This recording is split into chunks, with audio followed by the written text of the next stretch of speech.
Dato histórico. Desde la década de 1950, tras la invención del transistor y siguiendo sus investigaciones sobre materiales semiconductores, William Shockley y varios colegas de los laboratorios Bell estudiaron el fenómeno de la corriente inversa en las uniones P y N, explicándolo según el teorema que Zener había desarrollado en su trabajo de 1934, efecto del túnel. La aplicación de la práctica de las investigaciones materializó un diodo semiconductor que Shockley bautizó como diodo Zener. Marco teórico. La corriente que pasa por el diodo Zener en estas condiciones se le llama corriente inversa, se le llama zona de ruptura por encima de BZ. Antes de llegar a BZ, el diodo Zener no conduce como es un regulador de voltaje o tensión. Materiales. Calculadora y hojas de papel.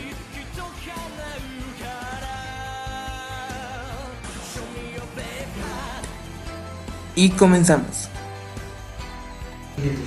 De Laboratorio de Comunicaciones 1 se nos pide montar este circuito con un AMP-OP NTE 941M, el cual se nos pide estas instrucciones: medir el voltaje de entrada, medir el voltaje de resistencia de 10K, de 100K, medir el voltaje final, la corriente I, corriente F, corriente en Y, voltaje en X, voltaje en Y, voltaje inicial, la relación de voltaje inicial, voltaje de final dividido voltaje inicial, y hacer la relación de las resistencias, resistencia final dividido resistencia inicial. Después comparar la K y J.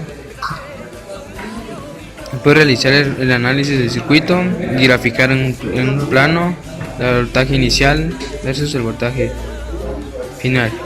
Después comentar sus conclusiones. En el circuito se nos pide alimentarla en un voltaje de menos 1 voltio.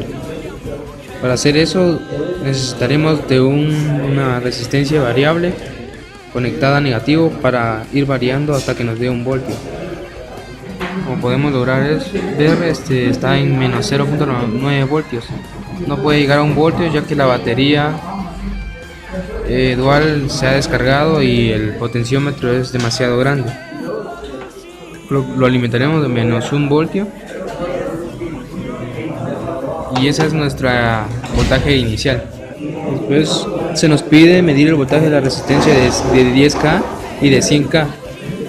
Colocaremos el voltímetro en la entrada de la resistencia de 10K y el negativo a la salida de la resistencia de 10K.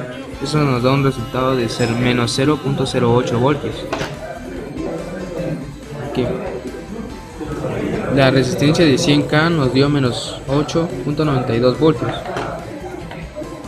El voltaje de salida nos dio 9.0 voltios.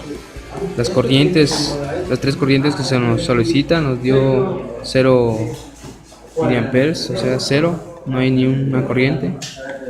El voltaje en Bx, el cual está en este punto, y el voltaje de By. El voltaje de Bx nos dio menos 0.86 voltios y el voltaje en Y nos dio 0 voltios.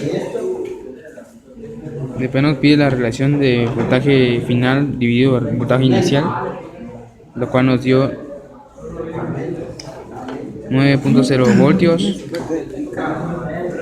Aquí realizamos el análisis, nos dio menos 9.0 voltios. Y la resistencia final dividido la resistencia inicial nos dio 10 voltios. Es similar, ya que en el voltaje solo tenemos la fuente dual y usamos las baterías de 9 voltios, entonces es el máximo voltaje que tiene.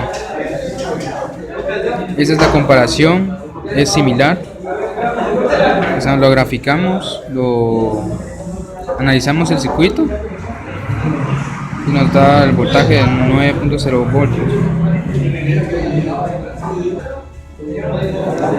Graficamos el voltaje final en Y y voltaje inicial en X.